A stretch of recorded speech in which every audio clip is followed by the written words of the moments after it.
1986, they invaded our world. Drea, did you see that? I think it was an alien spaceship. Don't be weird, Philip. Now they're back. Hello? And hungry for more.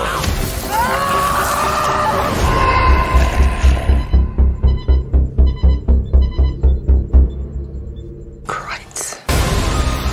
They're furry. Oh, she's so cute. Ferocious. What the hell is that? And they love What's that sound? fast food. Aliens are real. Hey, Drea, how's babysitting? It's going great. This time, You're telling me this one's good?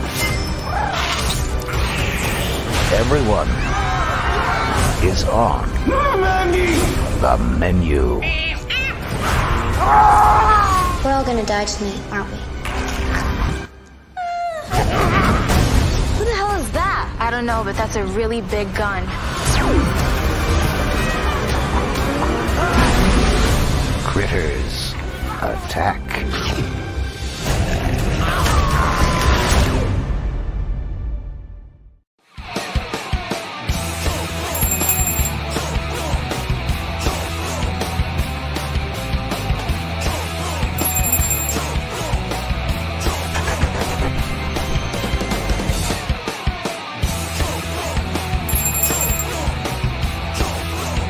Hey everyone, welcome back to the Pod and the Pendulum, part of the Morbidly Beautiful Podcast Network.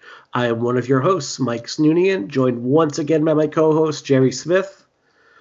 And we are starting week number 3 of quarantining. So, Jerry, how bananas are you right now on a scale of, 1 to monkey shit? How are we doing at this point? Oh, dude, I am far beyond monkey shit at this point.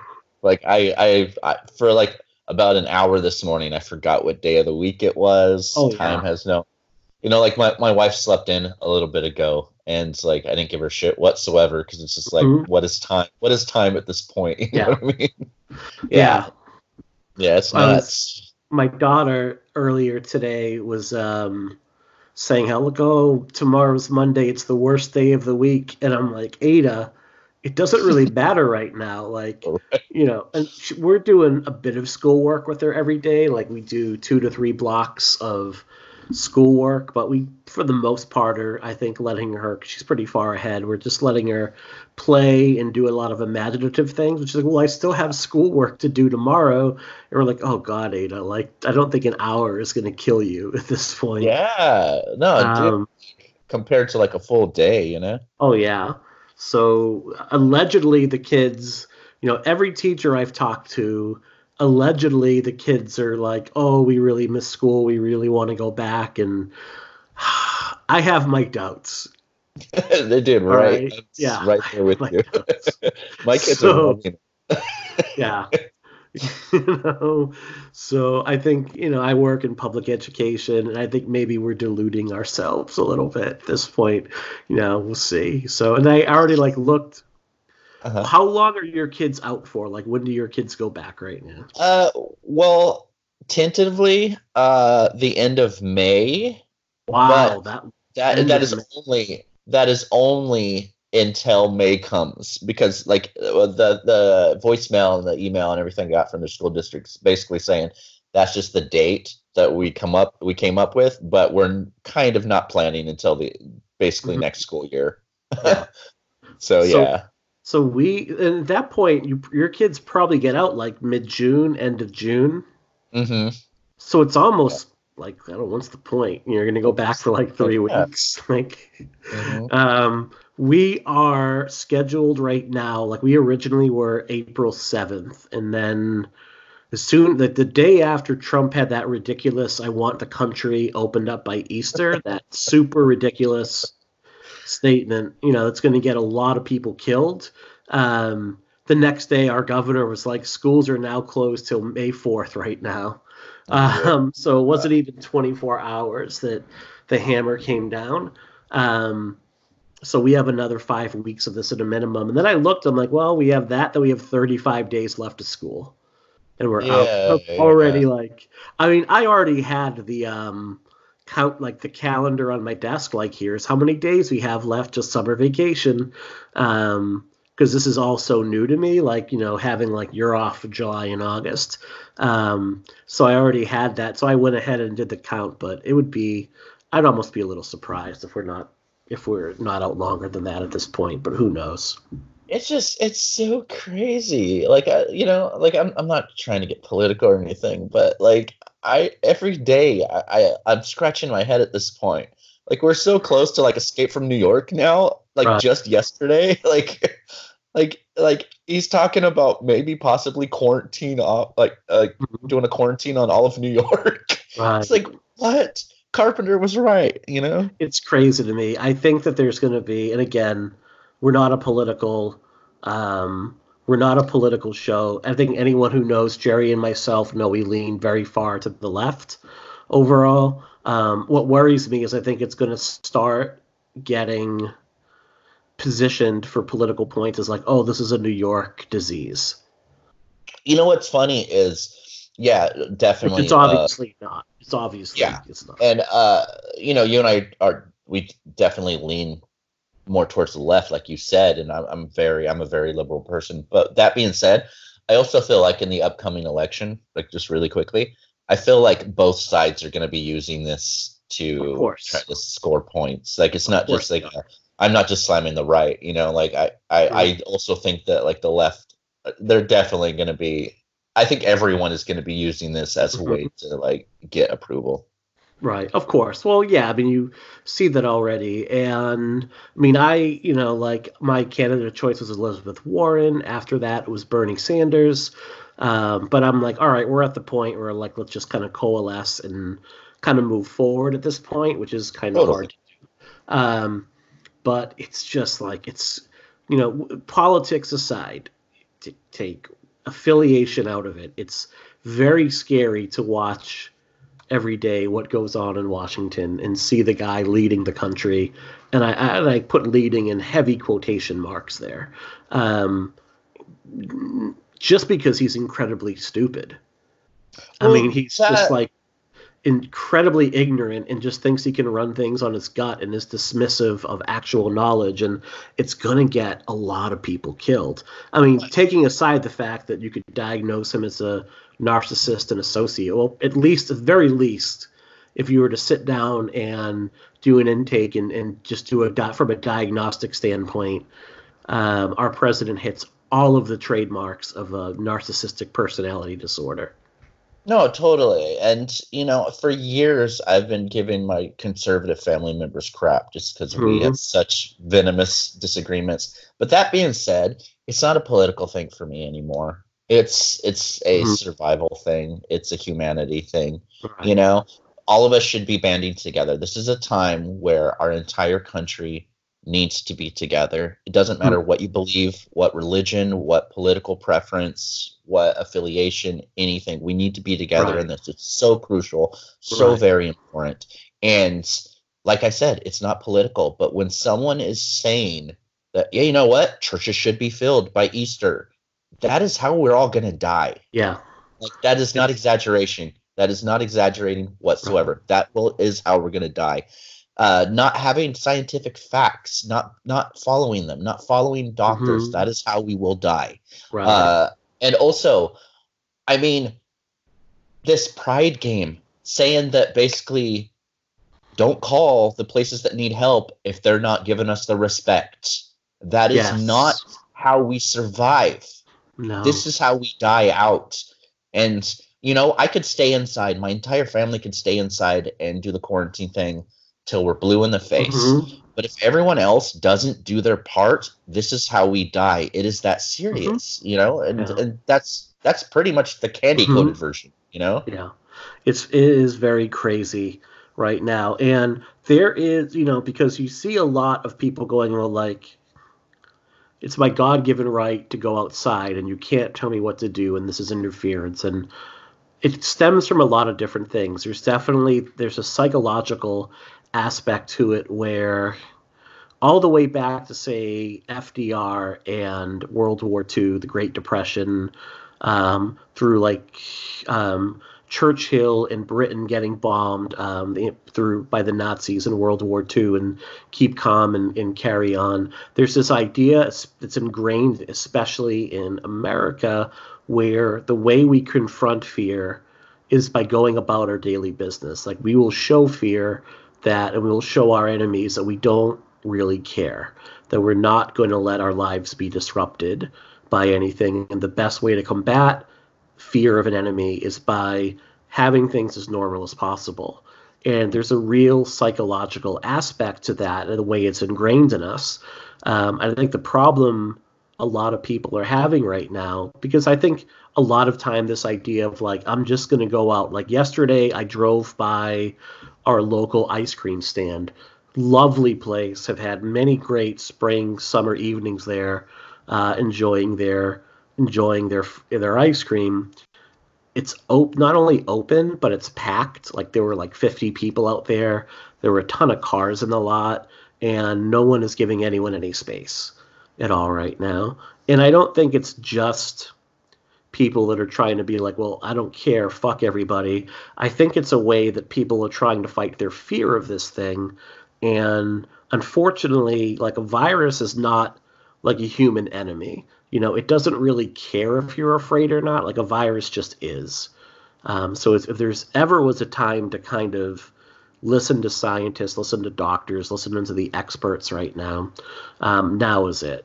Also, not only listening to that fear. I mean, I hate to just randomly quote an album title, but one of my favorite bands of all time, Zayo, they have an album whose the title of it makes perfect sense. Fear is what keeps us here. You know? Oh. It's like that is, we kind of need to embrace that fear in a way. Not in a, you know, never leave your bedroom thing, you know, stay inside, do your thing. But we need to take this seriously, you know? Like, it's crucial. And it's just such a weird existence, man. I talked to my sister earlier this week. She's a nurse in Portland, Maine. And she works about, you know, like 30 hours a week right now. She kind of doesn't quite do full time anymore because she just had 2 young kids, and she's going to wait till they're in school before she goes back. But she works in a wound clinic in a small hospital in Maine. And she said, like, right now, it hasn't hit them that badly yet. But the phrase that she used was like, I feel like we're in medieval times, and that I am like a soldier at a castle. And I'm one of the knights at a castle right now, and I can see the enemy approaching from miles away. They just haven't gotten here yet. Like, everyone is in hurry up and wait mode. And she said, like, right now, on Friday is her standby day now, where she's expecting any day now to get called in on a Friday and be like, all hands on deck. We have to deal with this thing. And she's like, there's very little training for it. We don't have enough supplies for it. She's like, you know, even though the community isn't very large, like, it's also, there's not large hospitals there, and it's going to become very easy to overrun them very quickly. And it's not just the fact that you're going to be she's going to be handling this whole uptick of patients right now, but also the fact that people are still going to get sick. People are still going to have car accidents. People are still going to break their arms or their legs. People are still going to get pneumonia, chicken pox. They're still going to have everyday ailments. There's still going to be cancer patients. There's still going to be heart disease and heart attacks. So not only are you going to be, and that can tax the medical infrastructure on any given day, but you add a pandemic on top of that, you know, and it's not, now where does the priority come in? Very sadly, I had a coworker, she lost her brother-in-law to this. He had just gotten an operation and his immune system was compromised, and while he was recovering, got it and sadly passed. So it's really, you know, it's a very scary thing right now. One of my best friends, I think I've written about this a couple times, so maybe anyone that reads my stuff knows. One of my best friends died about 1.5 years ago, and it's because he got really sick, and the medicine that they gave him took out his immune system, and he died from something very, very common, like I think the flu or something like that. So I mean, if that can take someone out, that's a thing. Everyone's like, not everyone, I hate to say everyone, so I mean, forget that, but there's a lot of people who are kind of thinking about themselves. Well, I won't get it, I'm okay, but what about the people that aren't? And that mentality is contagious. A friend of mine posted on Facebook this question, trying to like add some humor and just some fun to like everything, saying, hey, what's a villain that scares you in horror movies or stuff? And I was trying to think of like, okay, is it Michael Myers? Is it? And then it just clicked. Right now, what scares me is Miss Carmody in The Mist. Because that realistic villain that just has those words that gets into people's heads and they start believing it, and it multiplies and it multiplies. And again, I'm not trying to get political whatsoever. If there's any Republican listeners, I respect you tremendously. That being said, we are currently being led by someone who is the male equivalent to Miss Carmody in The Mist. And it's important to recognize that. Set your political preferences aside and realize that this is the time that politics don't matter right now. They do not matter.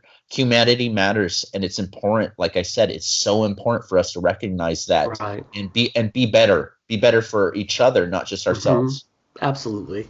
I could not say that any better myself right now. So what are you doing to stay sane? Since we've last spoken, what are you doing right now to keep yourself kind of not crazy? I've been painting a lot, which is really cool. I mean, I've done it for a long time, but like, not as much. And like, that's been fun. And like, out of nowhere, I got like this really nice message from Mark Shostrom, which is like one of my favorite special effects artists of all time, just saying like, Jerry, I love your paintings. Like, what medium are you using? And I was like, what the fuck? Like, what? But and making music, I just finished the kind of like album I'm putting out this Tuesday. I just finished it yesterday, and Excellent. It's basically we're calling it Rainy Days for Ghosts. And it's basically a fictional radio program that is kind of like the fake soundtrack to driving through Los Angeles at night. And Zach Showalter, who's one of my great friends, he's the radio host on the album. Nice. He has such a great announcer voice, and it's almost kind of like a Wolfman Jack kind of radio program over these songs, like interludes and that kind of stuff. So I finished that. That's going to be coming out this Tuesday. Other than that, I mean, I've thankfully been able to start writing pretty regularly again, so I'm jumping on that. There's this really, really awesome collaborative piece on Stuart Gordon going on Morbidly Beautiful this week that I wrote something for, so I'm excited about that. Excellent. That's very cool. So for me, I have done very little with horror lately. I've started to write again. I got a couple pieces that I'm going to shop around. Hopefully someone will take them. I've started to like work on that book again, some new chapters to it, some tweaking some of the old ones. And I'm like, my goal is to put like 25,000 words into it while I'm off for April and May. But I've been able to do like some other things. Like I've been able to like finally with my second job as a counselor, have been able to do a lot of like telehealth therapy. So out of the clients I see, about 80% of them I'm able to like do over the internet right now, which has been really helpful in terms of just adding some structure. But I'm going to be working our school is like giving some of the counselors like cell phones to just be like a call center for some parents or kids that might need, especially for parents that are like, hey, I'm feeling really stressed out. What should I do during this right now?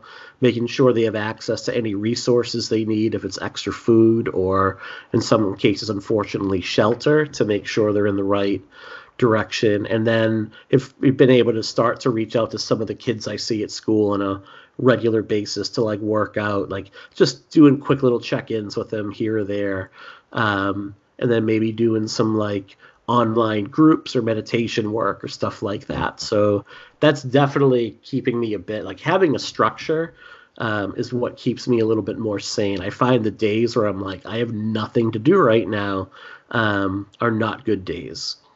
I have to ask, though, because I'm so interested in it. Like, what are your plans with the book when you're done? Because I am so excited to read that. Hopefully someone publishes it, and then I can say I wrote a book. I mean, that's really it. I need to reach out to some people maybe that have shopped books before.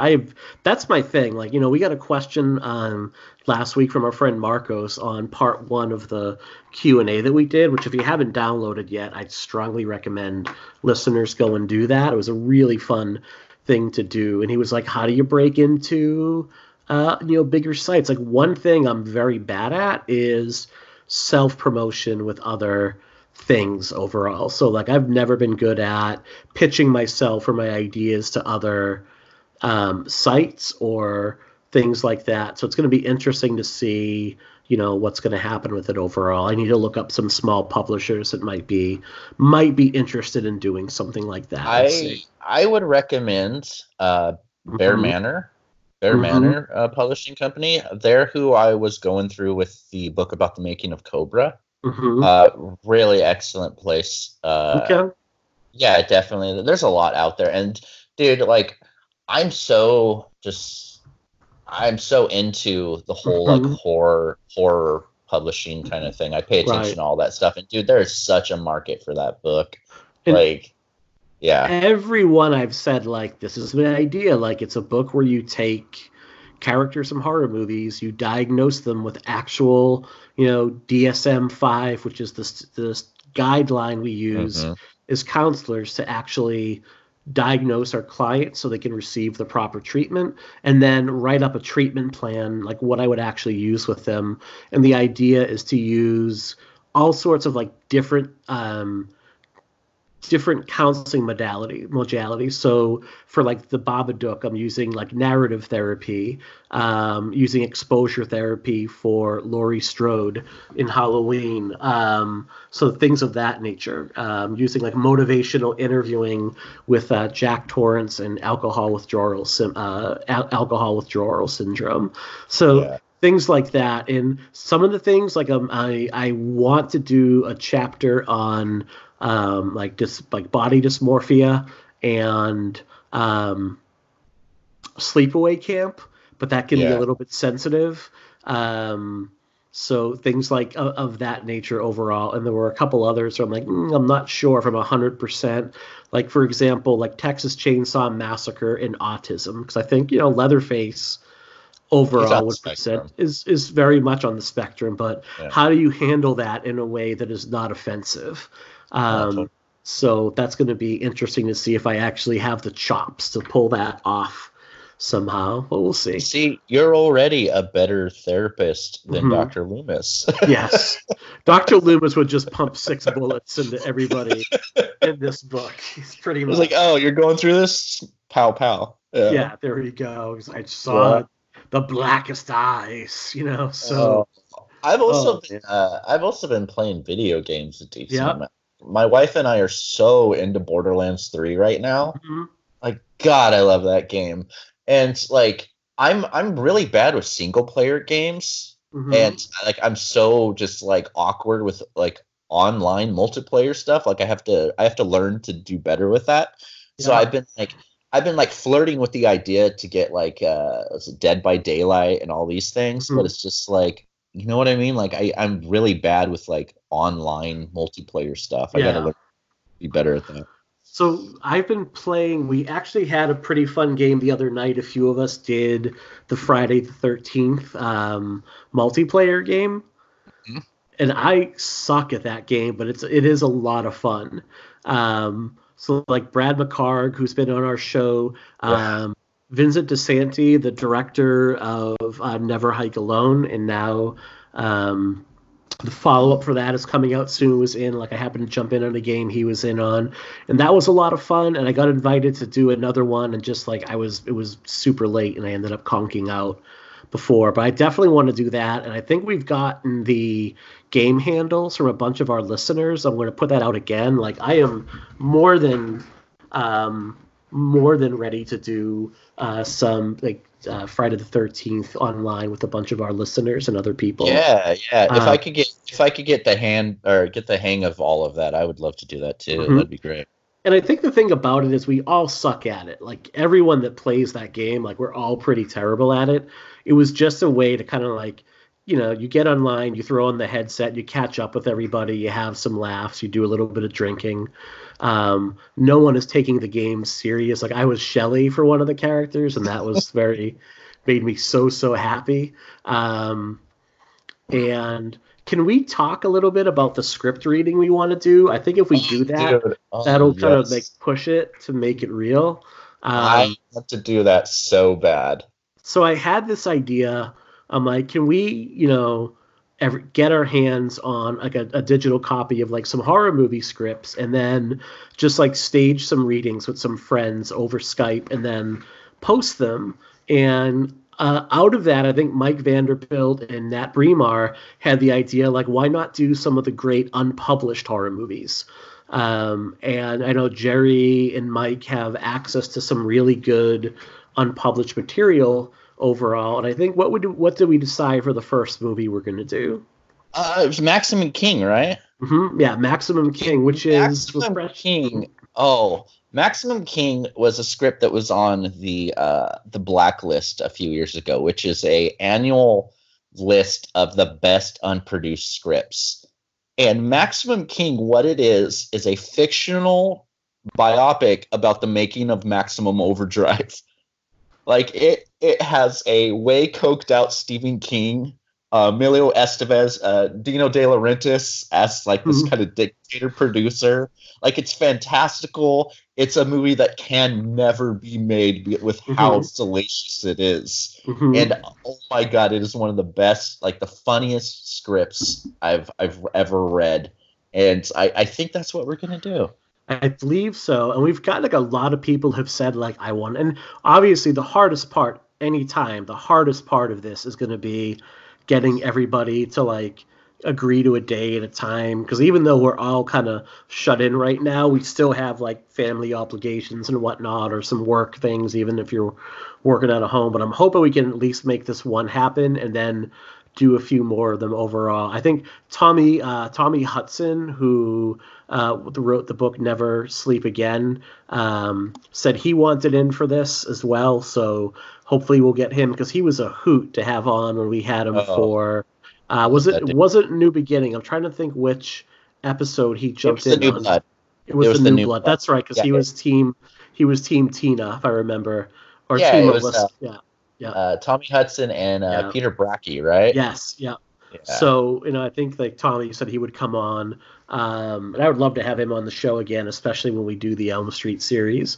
So we are trying to stay sane, basically, any way we can right now. Anyway, and I definitely like Jerry, you have a lot of kids. Claire and I have the one. We have Ada, and I think like we had kids who were a little bit older, and we definitely looked at one another like, one is good. Like, yeah, one is good. Yeah. I wish I would have said the same thing. Yeah. So, if you had to get rid of anyone, Jerry, which one? Let's not do that right now. Oh, dude, you know what? I'm stir crazy enough that I would answer those questions. Like, I have an answer. Oh, listeners, submit that over at Pod and Pendulum. Submit that right now, and we will answer that. But I I've seen like an uptick of like the childless people I follow go, oh, you parents aren't so smug right now about having to be locked in with your kids, You're like, yeah, you're right. You're absolutely right. So no, it's funny because I'll find myself like, I'm not serious, but I'll find myself saying like really weird shit that like, I'm not serious about it, but like my wife and I will laugh. Like, I'll just be like, oh God, I just, so-and-so kid, just remove yourself from my sight. Just like, I just don't want to see you for a year. Right. And they'll be like, wait, what? No, I'm joking. But well, the other day, Ada approached my wife and says like, Mom, I want a threesome. And our daughter is 9. And we're like, my wife is like, what? She's like, what? And I think Ada like realized she didn't quite know what she meant. She goes, she's like, I want my friends like Liana and Glenn to come over when this is all done.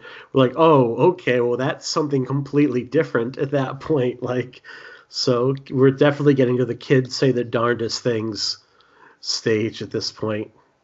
I would never forget, like when my daughter was really young, like 4 years old, we were driving to visit my mom, just her and I, and she did something really cute in the car. And I said, like, Ada, Mom and I love you more than anything else in the whole world. And we're so happy to have you as our kid.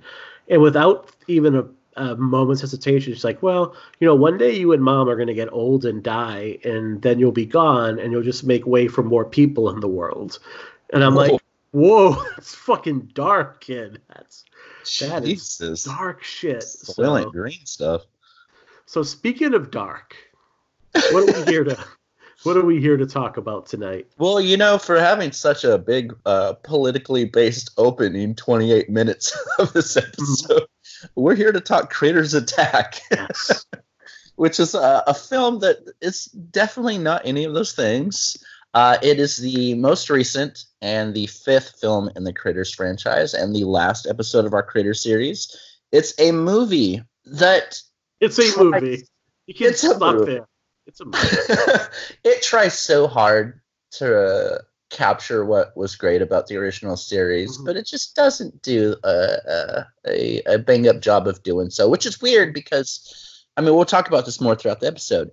The people that made this movie all around are really good filmmakers. This movie is edited by Mike Mendez, which is one of my favorite horror directors. I love Mike Mendez so much. He is one of the co-creators of the Tales of Halloween anthology movie, and I know he had the giant spider movie, and I can't think of which one it is right there. Big ass spider, yeah. The Grave Dancers, the Convent. Such a fun, wacky director. His movies are B-movies. He gets B-movies. Oh, he really does. And it was edited by Mike Mendez. It has a really great score by Russ Howard III, who did the music for Tragedy Girls and Hobo with a Shotgun. It was written by Scott Lobdell, who wrote one of my favorite horror-ish films of the last few years, Happy Death Day. He created Generation X for Marvel. He's written for Angel, Buffy, X-Men, Red Hood comics. Such a good comic book writer. Right. It's weird. This movie's kind of weird because it has a very good crew as far as the people that handle it. I feel like where this movie goes wrong, and again, we'll get into this more as it goes on, but where this movie goes wrong is the lack of budget. It shows very much, and where Critters 3 and 4 had that lack of budget too, but it made up for it in ingenuity and passion and so many other things. And this movie just kind of falls flat. Right. No, you're absolutely right. What it does get right, I do believe, is it has some of the best Critters action of any of the series. I think it goes back to part 1 and part 2 where the critters there. This is and it's interesting. It's the only R-rated entry in the whole Critters franchise. So you get like a really good critter action. Like this is a super gory movie at times. There's that one moment early on where you have like the baby critters like pop out of a guy's stomach and go flying. Yeah. And what they look like to me, I don't know if you remember Mad Balls growing up. Yeah. So they like there's that time when like the Garbage Pail Kids are a thing, and then like there was Mad Balls, and it was like those really ugly, hard plastic balls that kind of looked not like necessarily horror movie creatures, but they look like these really grotesque little things. That's what they look like when they come flying out of a dude's like flapping stomach. Like there's some great gore and blood in this movie overall, but it's kind of hampered by a storyline that just doesn't really kind of connect at all. No, totally. And there's some sequences in the movie that I think are great. A couple in particular. There's one where this ranger, they call him Ranger Bob, he's taking a shower and he hears something and he doesn't know what it is. And he grabs what he thinks is a loofah, which would be the biggest loofah of all time. Right. I mean, it's a pillow-sized loofah. Yeah. It's huge. And he starts rubbing it on his body and then he opens his eyes. And it's a huge crite that starts biting him, like that. Or there's an ongoing joke throughout the movie. There's a security guard named Sean, and he's obsessed with the lead protagonist character. Yeah, he's obsessed with her, and he makes her these mixtapes, and the 100% of what's on the mixtape is his really bad bagpipe playing. And it's just like he's so locked into just like thinking that he's so good at it that he's so proud to give her these mixtapes.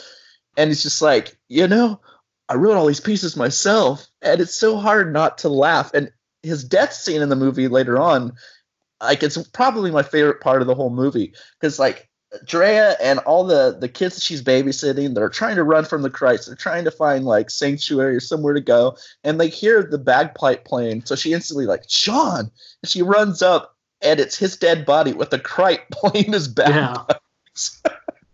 Like, there's moments in this movie that I love, and I think it's funny. But something I kind of felt early on, and it runs through it, is that what Critters Attacks tries to do, it tries to give its viewers an Amblin movie. But what it does is ultimately gives them what feels like a cross between a Critters fan film and a film that's more in line with an episode of Goosebumps than Critters. I think so. I think it tries to have and I found this happens a lot with these small movies now. They try to combine like some heartwarming little thing to get you to root for the lead character at this point. And in the case here, you have the character of Dre, who didn't get into the college of her choice. And it's the college that her mother went to, and she's been waitlisted and then rejected a couple times to go to it.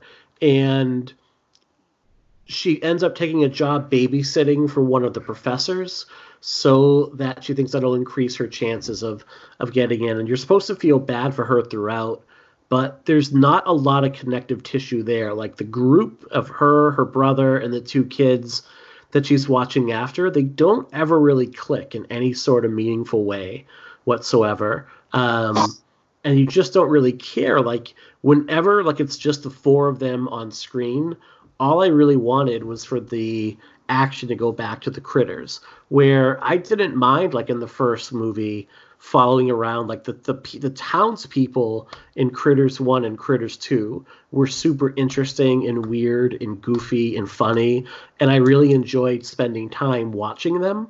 But I didn't really get that same thing in this movie, where like every time it was like Dre and that little crew, it's like just go back to whatever the critters are doing. No, totally. And the story that should work in this one just doesn't. I mean, it's a brother and sister.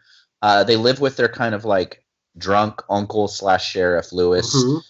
He means well, but he's just like really bad at being considerate and supportive. He's kind of like the voice of reason that kids don't want to hear or don't need to hear sometimes. He doesn't help. He doesn't like embrace their dreams or what they're into. He kind of makes fun of them for it. He also looks like David Fincher, who's a great filmmaker, but a raging asshole. So that's hard. But the thing is, like, that setup should work, but it doesn't, because the characters, like you said, you just don't feel for them. I mean, Drea, she works for a sushi delivery service to save up for college. She didn't get into the college she wants. She delivers sushi to the college she wants, and sees an old friend of hers. And the only reason they're not friends is because the friend got into the college and Dre is upset about it. The girl kind of, the friend tries to help her and say, here's an opportunity. The professor that would help you get into this school, she needs someone to help her with the job. And when Dre finds out that it's babysitting the professor's kid, she kind of scoffs at it like she's better than that. You know what I mean? And she kind of treats a lot of people in the movie like shit. So to have like a protagonist, that's kind of like unlikable from the beginning, it's hard to latch onto it. Whereas, what's interesting is, like I said, Scott Lobdell, the writer, he wrote Happy Death Day. And he kind of approached that kind of same protagonist in that movie a lot better. Whereas the character of Tree in Happy Death Day, she starts off as a pretty despicable character. Right. But the writing and the performances are so good that by the middle of Happy Death Day, you see like humanity in that character. You see growth in that character. There's an arc of being a better person because you realize that. And we just never get it with the character of Dre. And I feel like the film, it has a lot of missed opportunities with that. Right. And I think a lot of that, too, goes down to, like, who is performing these roles overall. Like, you have Jessica Roth in Happy Death Day, who is just a charisma machine. Like, she is so much fun to watch in that movie. Even when she's being like a bitchy mean girl in the movie, you're captivated by her. And part of it is like you want to see her get her comeuppance because of the way that she's acting, but she's able to give off like this sense of vulnerability and this like she's able to play for humor to the point where you start to shift how you feel about her as an audience member because the performance is so good. And you know, I don't want to be super negative, but your character playing Dre here, Tashiana Washington, I know this is an early role for her. It's just not there. It's just kind of like, and there's some goofy things too, like the way she plays certain things. Like she goes really big in some moments. Like I'm trying to think who the character is. It's kind of like the hunky blonde kind of frat dude. I think his name is Gregory. Gregory. Like you can tell like she's like super into him within like 5 seconds of meeting, and she's like playing with these like giant eyes, and like the way she stands and like the way she like talks is just really over the top when she's ever like delivering lines around him. And it's just like I definitely want to talk more about Gregory later on. I thought that character was a hoot later on. So I think what made the early Critters films work is they were really silly situations, but everyone kind of played them straight. Mm-hmm. You know, so it kind of felt like normal people, relatable people that were going through something extraordinary. Whereas this movie, a lot of the performances are really over the top too. Mm-hmm. So it's hard to kind of latch on to that relatability. And like speaking on like character arcs, I mean, like you were saying with Jessica Rothe in Happy Death Day, that movie specifically reminded me of the opposite of Breaking Bad in a good way. In Breaking Bad, Walt starts off as a protagonist and ends up as an antagonist by the end of the show. Starts up as a good person, ends up a bad person. So you want to see that journey. In Happy Death Day, it was the opposite.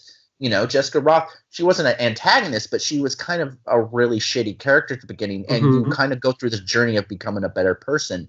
And I think if we saw that in Critters Attack, it would be easier to kind of look over the small little things. And I think the kind of over the top stuff, it even goes to like some of, I think, the dialogue. I mean, it tries so hard to inject stuff that's like relevant to right now. I mean, one of the kids is like super obsessed with YouTube channels, and you know, Drea is talking to like her brother, and he's like, "Oh, I'm sorry, I'm listening to a podcast." And it's just like, you know what I mean? Like, it's just it's funny, but I don't think it's kind of meant to be, you know?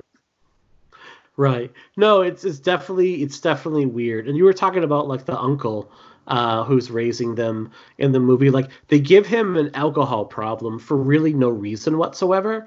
Like it doesn't really play into anything that ever goes on in the movie at all. Like, and he's not, you know, you think like usually if you give like that character, he's like the alcoholic. Well, then he's like rude or somehow abusive to the kids, you know, and it's going to get his comeuppance. But he actually does, even though he like, and let's face it, like if your 14-year-old nephew came up to you and was like, "I just saw a UFO outside," you'd probably blow him off, right? You'd be like, well, yeah, dude, okay, come on. To be fair, I don't think my 14-year-old nephew would come up to me to talk about aliens, because I would probably come up to my 14-year-old nephew to tell him about aliens. Yeah. No, but like normal, like think people, probably. No, I agree 100%. Right. It's just, go ahead. He doesn't like you're introduced to him by like him asking his niece to like turn down her music when he comes home from work, and you're like, that's not an unreasonable thing to ask. Yeah. And even when, you know, she like storms off, he's like, "Look, I know you're disappointed you didn't get into the college you wanted, but you know what? You're really smart. You work really hard. You can go anywhere you want." Like he's always encouraging her, and you think he's going to play like some sort of bigger role than he is, but he just kind of like ends up getting killed midway through the movie. The whole idea of like Dre going to school, you know, like nothing is ever like, that's a huge part of her character, and nothing is ever resolved in it. Like the movie just kind of ends with like we'll talk about Dee Wallace in a moment, Dee Wallace, and then Dre, and then the boy character who it's played by Jaden Noel, Philip. Like, they blow up the critters, the movie. It's just like this big thing of, like, goo everywhere. And then you have a shot of them, he says something, and then it cuts right to credits. And you're like, that was weird. Like, that was a pretty sudden and abrupt ending. A lot of things just kind of dangle in this movie.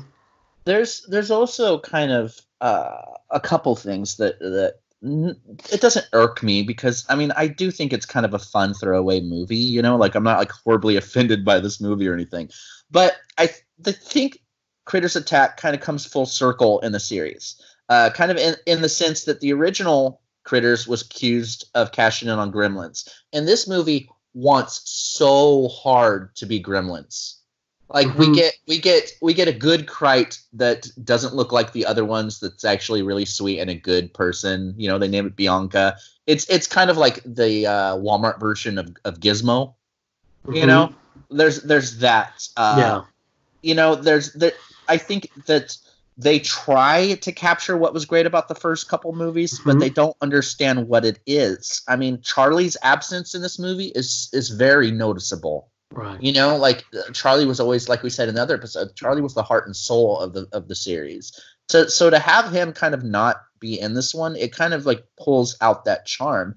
And, just jumping into the Dee Wallace thing. The only returning character we get is Dee Wallace. She returns as Helen from the first movie, but there were legal issues to where they had to rename her character Aunt Dee. So now she's kind of like this pseudo Ripley badass character with like crazy futuristic guns that hunts Krites, but there's no mention of her character. Like, there's no mention of what happened. There's no mention of the first movie. It's just Dee Wallace is back as a character with a different name, and it's kind of jaunting a little bit to see. Right. And it's, she at one point, like when they introduce her, when she's finally introduced to the kids, it's like, oh, I'm a bounty hunter. And there's nothing else. Like, at least in like Critters 3, you had like these little flashbacks and Charlie explained like, here's what happened. And you could have easily had like 30 seconds of dialogue. Like, I've seen them before. This is what they are. They did this. And so you would have that connective tissue. And the fact that she's called Aunt Dee, it kind of, to me, like, what is the Bruce Campbell movie where Bruce Campbell plays himself and the town is like overrun by... Yeah. Wasn't it like My Name is Bruce? Yes, thank you. Yeah. So, you could have easily gone that route where like Dee Wallace, who has been such a fixture in so many movies that, we love growing up, and even now she continues to work with like directors like Rob Zombie so often. Like, she has a kids show on Amazon called Just Add Magic, where she was one of the main characters. Like Dee Wallace is a treasure, so I'm never going to say anything bad about her. Also, totally. She also like, looks like my mom. I mean, she looks just like my mom. Well, give your mom a high five when you can, because that is awesome. Dee Wallace is also like the first, quote unquote, big interview I ever did when I started writing about horror. And I was so nervous, so nervous to talk. It's Dee Wallace, and she was the sweetest, most down to earth, like person ever.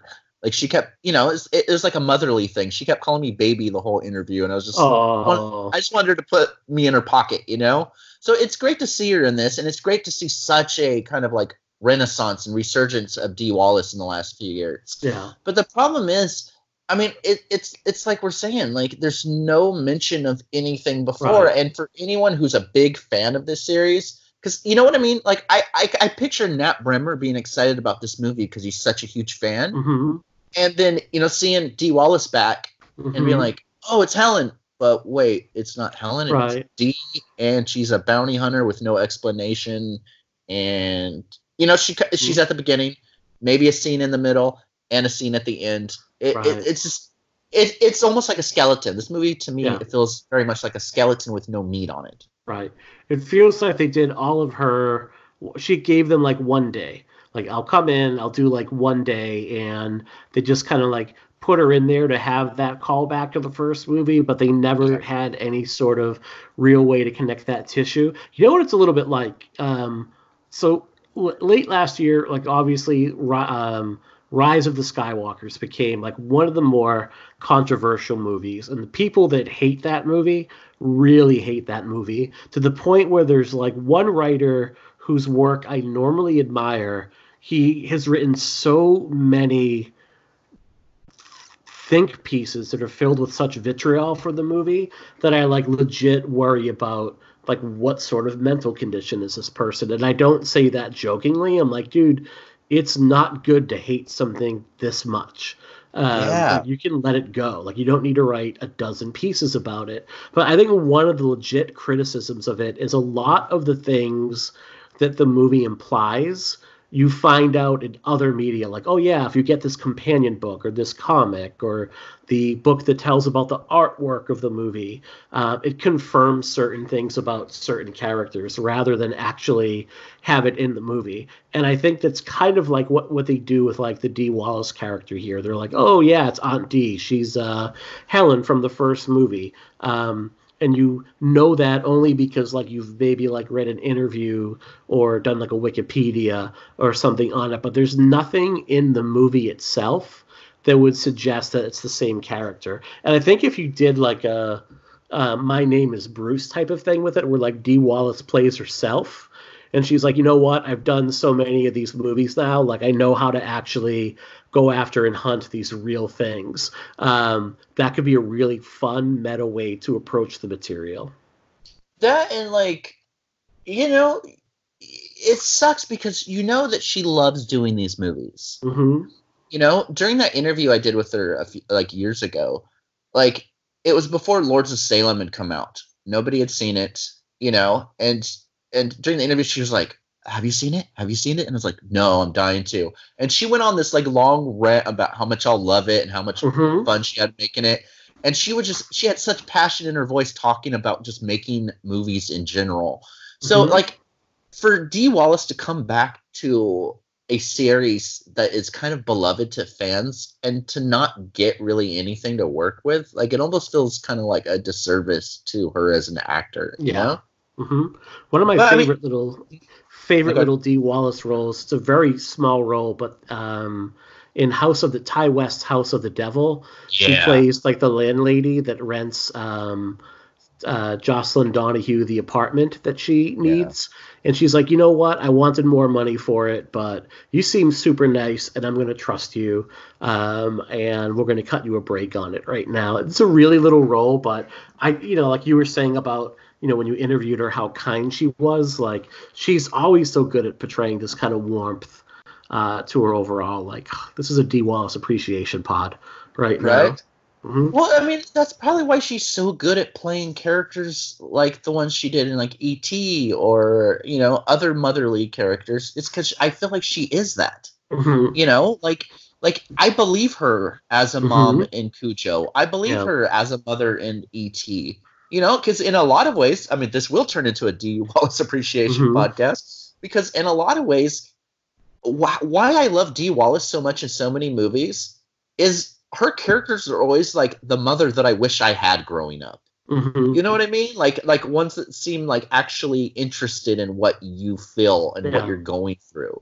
So to have her in this movie, I mean, I hate to use the same phrase over and over, but it does feel like a disservice because she's so talented.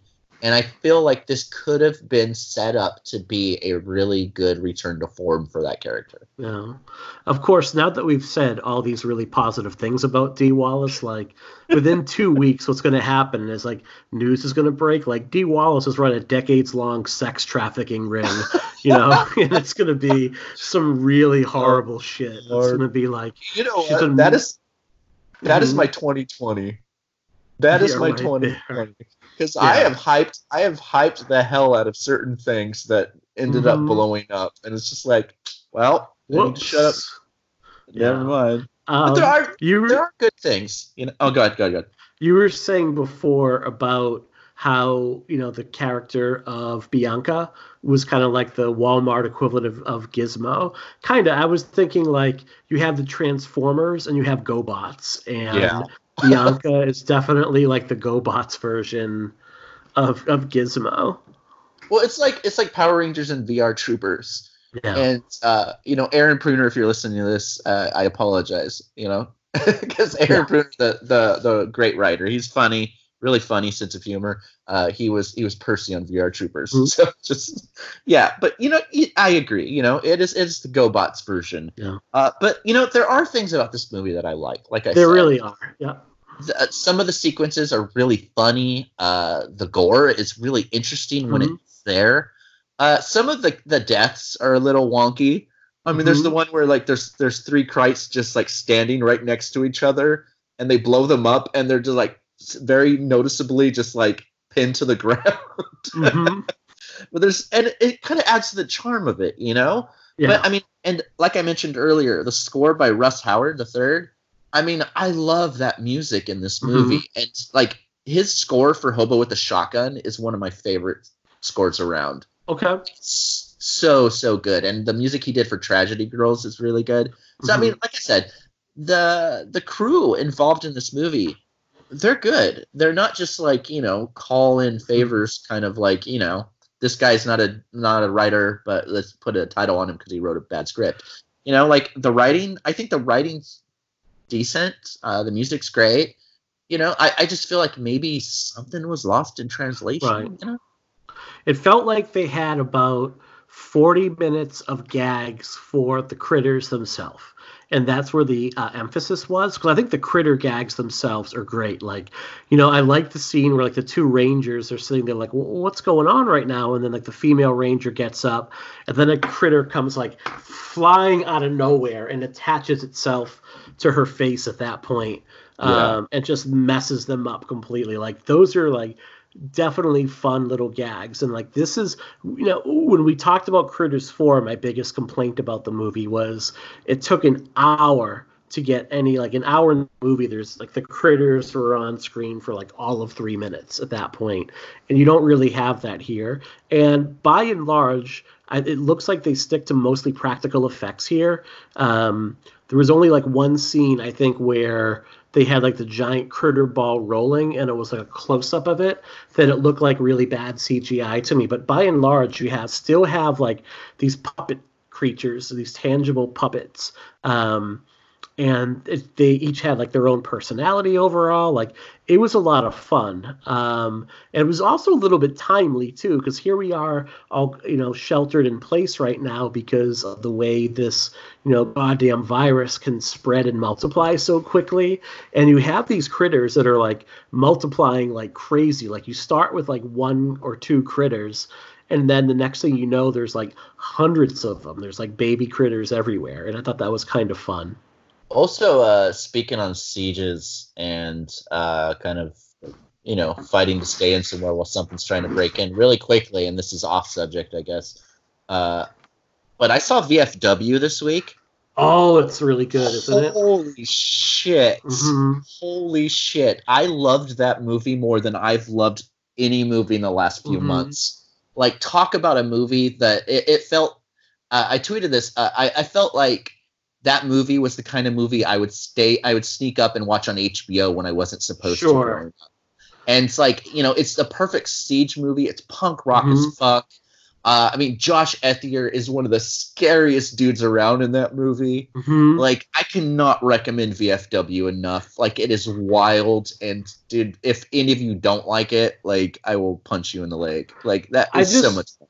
Love how like each movie Joe Begis comes up with different ways to like fuck with Graham Skipper and like see him killed off in hilarious ways. Like every movie, like Graham Skipper just bites it in hilarious ways. He's become the new Sean Bean in a lot of ways. Pretty much, yeah. Pretty much. He just won't. He's not making it to the end credits whenever you see him on screen. Did you see The Devil's Dolls? I have not seen that. Drake Reynolds directed it. And Graham Skipper gets like a big ass drill right in his face at the beginning. It's the best. And Graham's a friend. Graham's such a great guy. Like he's so nice. Such a nice, like, sweetheart of a human in real life that it's so funny to see him just get mutilated and murdered like in so many movies. Wow. Like, oh god, it's great. So the cast for VFW alone, like Stephen Lang is like, I think Stephen Lang is the bar owner, William Sadler, Fred Williamson, George Wendt, Norm from Cheers has, back to back. It was really funny because he's also part of Bliss, which Bedges did like back to back with one another. And he's just so good. So for folks that don't know, like VFW is basically about a group of veterans that spend their days like drinking in an old VFW hall, and they come under siege by this like super violent group of drug dealers, and they absolutely refuse to like cede their turf overall, and it just erupts into like crazy chaos and violence. It is like, yeah. Who? Okay, in your opinion, really quick. I guess this is turning to a VFW episode. Yeah. But in your opinion, who is the standout performance? What is the standout performance in VFW for you? I started at Telluride. I was actually got to do a Q&A with Bedges and Ethier when they were both like very hungover, or very gracious. That's every festival. Yeah, I know. I really thought the kid who played like the soldier that had returned home. I'm looking it up right now. So Tom Williamson, like for like kind of your younger actors, I thought he really stood out as like a super strong performer. William Sadler, though, like his turn in that, Sadler's pretty much great in everything he does, so that's really no surprise. But I thought he really stood out. I really thought that whole group of vets was just like totally fucking awesome. And I guess like so not knowing George Wendt from really anything aside from like Cheers and The Burbs, where he does like straight up comedy, to see him in a more dramatic actiony turn was like kind of eye-opening as well. Oh, totally. For me, it was David Patrick Kelly, who played, Luther in The Warriors. He's in The Crow, Commando, all this. Like his performance made me laugh so much because something happens and he's kind of like suffering throughout the whole movie, and like you don't know if he's gonna die or not, but he thinks he is right from the beginning. That it's just like, I'm dead. And the whole movie, he finds himself defending his like his smoking pot. Like anytime, even even in the middle of like this absolute carnage, she's like, "Fuck you! It's medicinal." Like, that's what surprised me about that movie. It's so funny in the midst of like so much chaos. Well, Martin Kove too, who probably is best known for his turn in The Karate Kid, is the owner of the Cobra Kai dojo, telling Johnny to sweep the leg. John Kreese in The Karate Kid. He plays. When you are introduced to him, like he's the one member of that veterans crew that still kind of has his life together. Like I believe he owns a car dealership, and he's the only one that's not super fucked up. And he has this bravado and unearned confidence that gets him killed. You see it coming from a mile away, and it makes it all the more tragic when it happens because he doesn't realize how far gotten in over his head when he's trying to negotiate, when he's trying to deal with this crew. He doesn't see how far he's gotten in over his head until like there's no coming back from it, and it goes from being kind of like comical to kind of like sad. Oh, totally. And the comical part, like he's talking to these drug dealer mutant punk guys, leather jackets, studs, all this stuff, and he's just like, well, you don't know me? You haven't seen my commercials? But he's serious. And like that's what's funny. The movie's played straight, but it's so funny. And Richard fucking Roundtree is so good in this movie too. Like I know you guys are listening to this Critters Attack, but I cannot urge you enough to go watch VFW. It's on VOD. It's actually coming out on Blu-ray on Tuesday, so right around the time this episode drops. Go out and get it. It is a blast. It's worth it. It's definitely if you need 90 minutes of like just absolute like blood-soaked practical effects, just like it's like the best description I can give to the effects is go out and get like a cheap plastic bag that can hold like 50 to 100 pounds of just like shredded meat, and then like run that bag through like a grinder and let it fly everywhere, and that's pretty much what you're getting for like 90 minutes in this movie. Like, it's fucking awesome. It's really fun. So I've done so little horror since this thing has like started. Like I am on like a rewatch of The Office right now because I find that like very soothing as a show.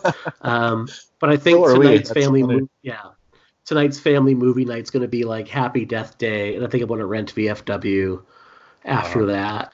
I definitely need a day to just go in the basement and watch the 4 Alien movies too. Dude, right? No, they're great. Okay, question real quick.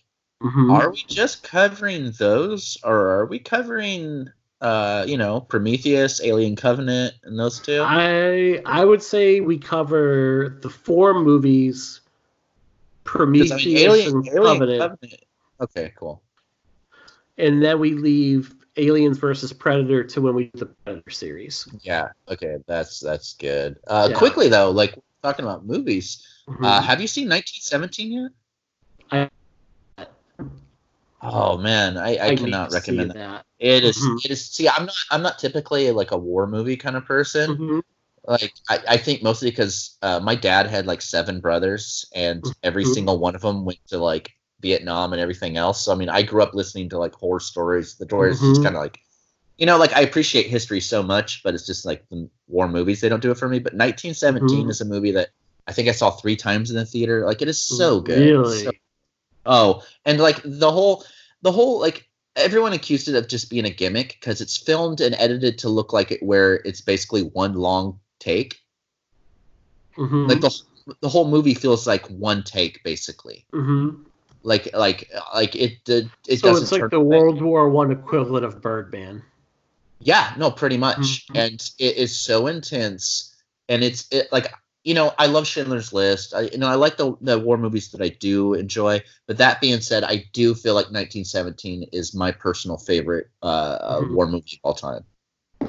So it wasn't really on my radar as a movie that I would see, and then someone did, like, it was in the lead up to the Oscar season, where someone did a little behind the scenes video of it, and it's the scene of the soldier like running through all the carnage. Yeah. And they showed how that was done, and basically how many moving parts had to be in place for it to actually get that shot correct. And I'm like, all right, this is definitely something I need to see sooner than later, but I just, for whatever reason, never was able to get out to the theater for it. So that scene in particular, without giving spoilers away, is one of the most crucial scenes in the entire movie. You see that scene put together in the actual movie, like, your heartstrings, man. It is such a fucking good movie. Yeah, I'll definitely have to give that a look. I'm trying to think of what we recently did. I introduced my daughter on Friday night. I introduced her to National Lampoon's Vacation. So all right. Which was such a class, and that's one of those movies that I have not watched a million times, so it's not really ruined for me. And number one, like, the controversial opinion I came away with that is like Beverly D'Angelo. I would take her over Christy Brinkley in that movie. Like, Beverly D'Angelo was just stunning in that movie. I saw that tweet that you did on that with that opinion, and dude, I have your back 200% on that. She is just va-va-voom. I mean, she's just incredible in that movie. But also, like, everyone, when you think of the Vacation series, like, most people go to Christmas Vacation, and they think of, like, Chevy Chase's, like, rant at the end of that movie when he finds out he's getting the Jelly of the Month Club. But I got to tell you, man, actually, you know what? We didn't watch this movie Friday. It was Wednesday. Because the next day... Yeah, there's seriously, like, I have no idea. It's Sunday today. All right, so Jesus is crazy. Like, the rant he goes on in the car when they're like 10 minutes from Wally World, and everyone's like, let's just go home. Like, this sucks. Like, I think we've all been there in those, like, long road trips with your family where you're like, I don't care where we're going. It's not worth it at this point. It's going to suck. And he just loses his mind, and he's like, You know, he's like, we're gonna be so fucking happy. We're gonna be singing zippity doo dah out of our fucking assholes. Like the next day, like we were looking for this place to go hiking, and we lived near all these really nice trails, but I wanted to go somewhere new. Like, so you know, we got the directions, we couldn't quite find it, and we're like, do we just turn around? And I just like blurted out like, we're gonna be singing zippity. You know, I just couldn't help it. Like. That movie's a riot. That's the best rant, his best rant in any of the vacation movies. Well, also, I mean, no, totally. And you know, you mentioned that most people gravitate towards Christmas, the Christmas one, but honestly, just Vacation and the European one were always so growing up. Those were always like my two favorites. Vegas and Christmas, it really wasn't my thing. I mean, European Vacation was literally on HBO or Showtime every single day growing up. Like, you could not avoid that movie if you tried. And that was probably the first R-rated movie I ever saw. And I must have seen it like literally 1,000 times growing up as a kid, because it was just one of those things where you couldn't avoid the movie because it was on so much. So it just became ingrained in your brain. Oh, totally. And it's a lot of, you know, people usually say things like, you know, well, Blazing Saddles couldn't be made today. And, you know, rightfully so, there's stuff. But I feel like those movies are kind of a lost art form as well. You know, like, you know, in 2020, everyone tries to see everything through somewhat of a problematic lens. And I understand that. And I agree to an extent. Like, I revisited The Burning for an article I wrote for a magazine this last year. And it's just like, it was tough watching that for me. I mean, it's so misogynistic. But I mean, a lot of those like Vacation and that kind of stuff, like, they're kind of like innocent in how much of like how like buffoon-like that Clark is, you know? Like, it's not mean-spirited. I don't think it's misogynistic in a way that like is trying to make it sound like it's okay to be that way. It's just a fun time. It's like watching The Jerk, you know? Like The Jerk or like Naked Gun or movies like that. Like they're not purposely like, they're not mean-spirited. No. They're not trying to make fun of people. They're trying to bring everyone in on the joke. Right. And I think that's it. When you're making fun of your protagonist or being that much of a goof, that's what's different. Like the beginning of The Jerk, where he's like, I was raised a poor black child, and it's Steve Martin. Like, the reasons that's funny is because it's Steve Martin saying it. You just realize how like dumb he's being in that moment. Like, that's why that's funny overall. Although the funniest thing in that movie will always be like, somebody hates these cans. To me, it's always going to be one of my all-time favorite lines and favorite delivery in any movie. Yeah, I love it. That's one of my favorite comedies around. So we should probably wrap up on the Critters series now that we've had like a long diversion, I guess, with Critters. So I think we've pretty much, there's just not a lot to talk about Critters Attacks. I would give it like, 2 stars. It's okay. It is what it is. Not the worst thing in the world. It had some fun bits to it overall, but it's just not something that I'm ever going to be super bananas over. I guess like the interesting thing with it was it made its premiere at the Fantasia Film Festival up in Montreal, which is probably my favorite festival. When I've been able to go there, I've really enjoyed it. And then I think it premiered on the Sci-Fi Network after that. Yeah.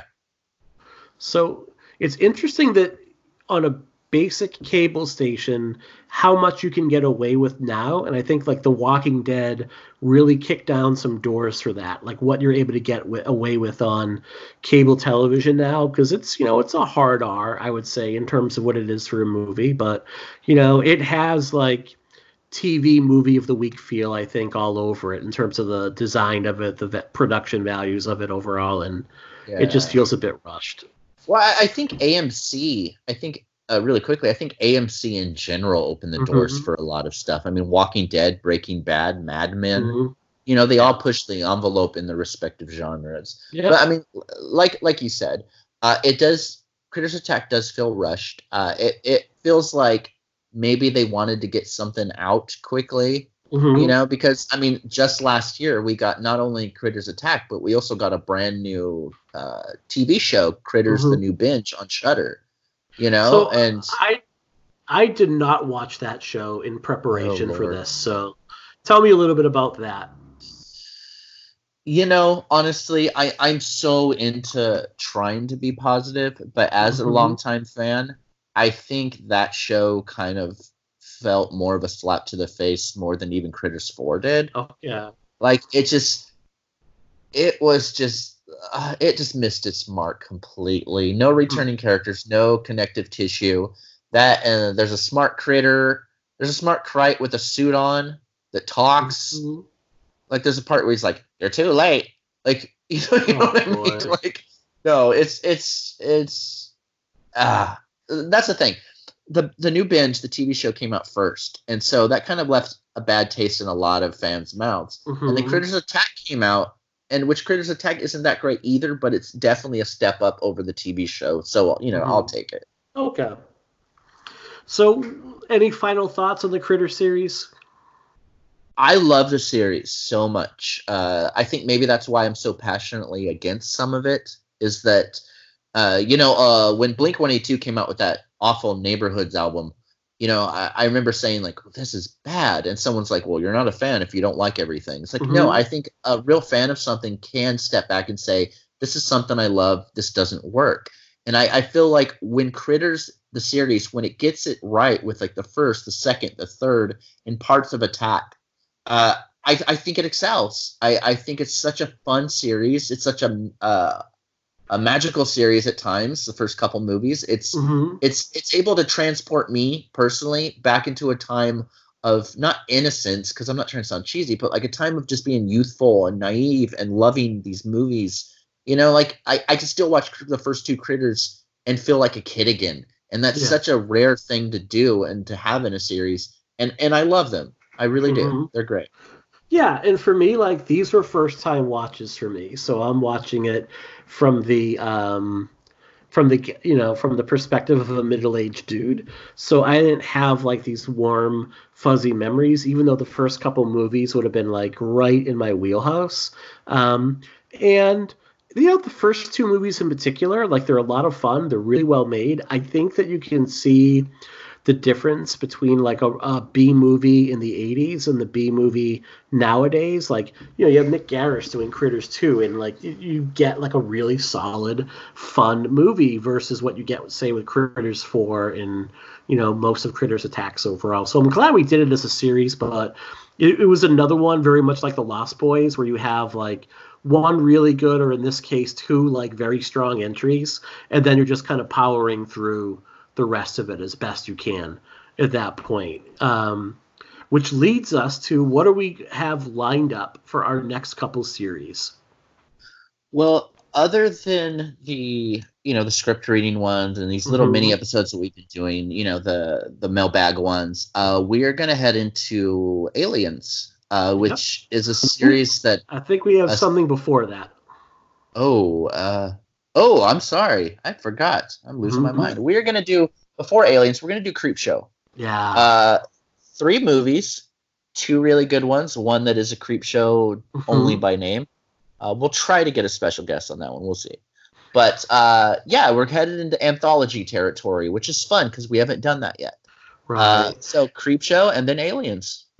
I think if we're going to talk about any anthology series, well, there's not a ton of them to talk about, but Creepshow, as far as I'm concerned, is like one of my all-time favorite entries. And talk about like one of those things, again, growing up as a kid, one of those movies you got to see dozens and dozens of times growing up and really loved it. And especially that first movie, I got to tell you, like, watching it as a kid and then watching it again as an adult, and maybe kind of like having a better understanding of some of the dynamics that are at play, make it like really fun to go back and revisit this. So I am looking forward to that very much. All right, Jerry, we got another one in the books. Very excited to put this one to rest. Listeners, thank you so much for bearing with us here. And, you know, give us a follow over at and Pendulum. One thing you can do that would be really helpful, wherever you're getting your podcasts, whether it's Stitcher or Apple Podcasts, if you leave us a quick review if you like what you hear, that does go a long way to having listeners kind of find us. We never got negative reviews until I said some disparaging things about a certain horror host, and then all of a sudden, that's the only time we've ever gotten things said about us. So we could use a little bit of TLC there. That definitely does go a long way to get us out in terms of getting listeners over. I would also encourage everybody to go and visit our Podcast Network's homepage. We are now part of the Morbidly Beautiful Podcast Network, which is a collection of a ton of great shows overall. There's phenomenal writing and other things going over on the site, so please visit morbidlybeautiful.com. And aside from that, everyone have a great week. We hope we brought a little bit of joy to your day here as you're kind of cooped up, and we hope that no one is getting close to reenacting Act 3 of The Shining anytime soon. So thanks very much, and we'll be back later this week with Mailbag Part 2. And there we go.